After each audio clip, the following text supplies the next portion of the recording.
क्या आप चाहते हैं कि आपके बच्चों को प्राइवेट स्कूल में फ्री एडमिशन मिले? लेकिन सवाल है, आरटीई के लिए कौन एलिजिबल है? आज इस वीडियो में हम आपको महाराष्ट्र आरटीई एडमिशन 25% कोटा की पूरी जानकारी सरल हिंदी में बताने वाला हूँ। वीडियो को अंत तक ज़रूर देखिए। आरटीई क्या है? आरटीई यानी राइट टू एजुकेशन एक्ट। इसके तहत महाराष्ट्र के प्राइवेट और अनएडेड स्कूलों में 25% सीटें गरीब और ज़रूरतमंद बच्चों के लिए फ्री रिज़र्व की जाती है।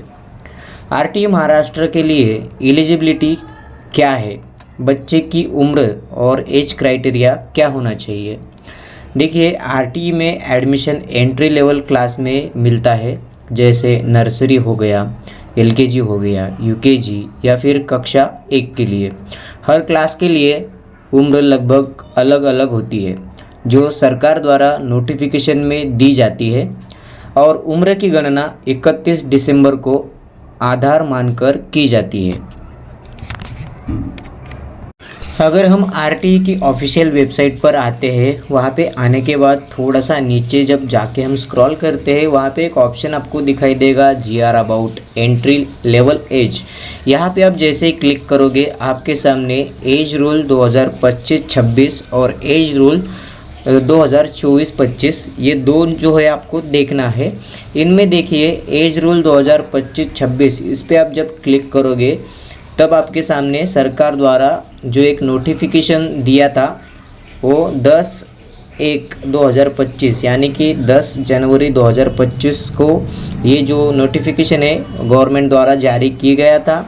इसमें आप देख सकते हो कि जो मानव दिनांक है वो 31 डिसेंबर जो आहे तो करण्यात आलेला आहे, ऐसा यहाँ पे बताया गया है। तो इसमें एडमिशन के लिए प्ले ग्रुप हो गया, नर्सरी हो गया, या फर्स्ट स्टैंडर्ड के पीछे के जो 3 वर्ग है, तो उनके लिए मिनिमम एज जो है वो 3+ होना चाहिए।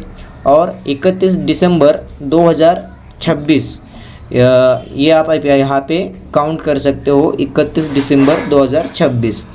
और जो फर्स्ट स्टैंडर्ड के लिए एडमिशन के लिए जो क्राइटेरिया है, तो उसमें 6+ आपके बच्चे का वय होना चाहिए।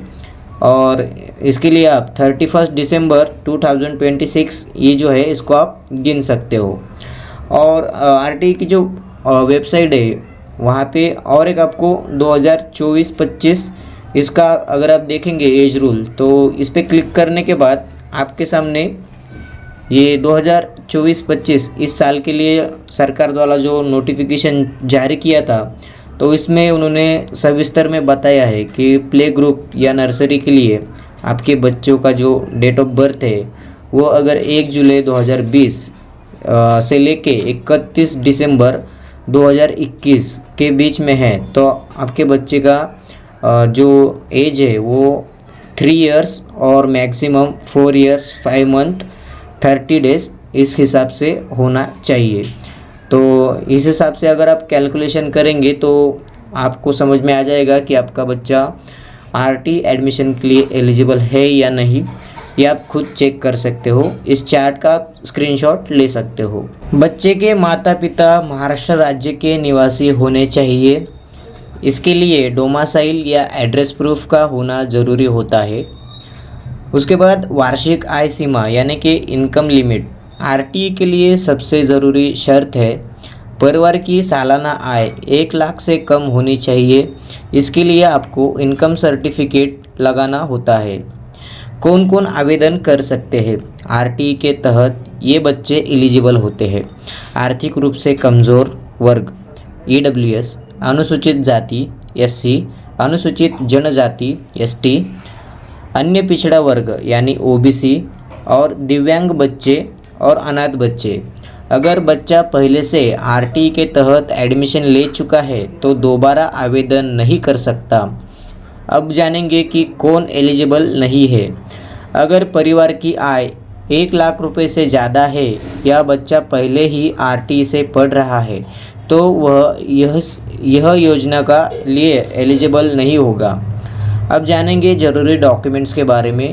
आरटीई आवेदन के लिए ये डॉक्यूमेंट्स ज़रूरी होते हैं: बच्चे का जन्म प्रमाण पत्र, माता पिता का Aadhaar card, income certificate, address proof या फिर डोमिसाइल सर्टिफिकेट और कास्ट सर्टिफिकेट अगर लागू है तो आपको कास्ट सर्टिफिकेट। आवेदन कैसे होता है? आरटी एडमिशन की प्रक्रिया ऑनलाइन होती है। सरकार की ऑफिशियल वेबसाइट पर जाकर फॉर्म भरना होता है और फिर लॉटरी सिस्टम से स्कूल अलॉट किया जाता है। अगर आपको यह जानकारी उपयोगी लगी हो तो वीडियो को लाइक करें, चैनल को सब्सक्राइब करें और कोई भी सवाल हो तो कमेंट में ज़रूर पूछें। धन्यवाद।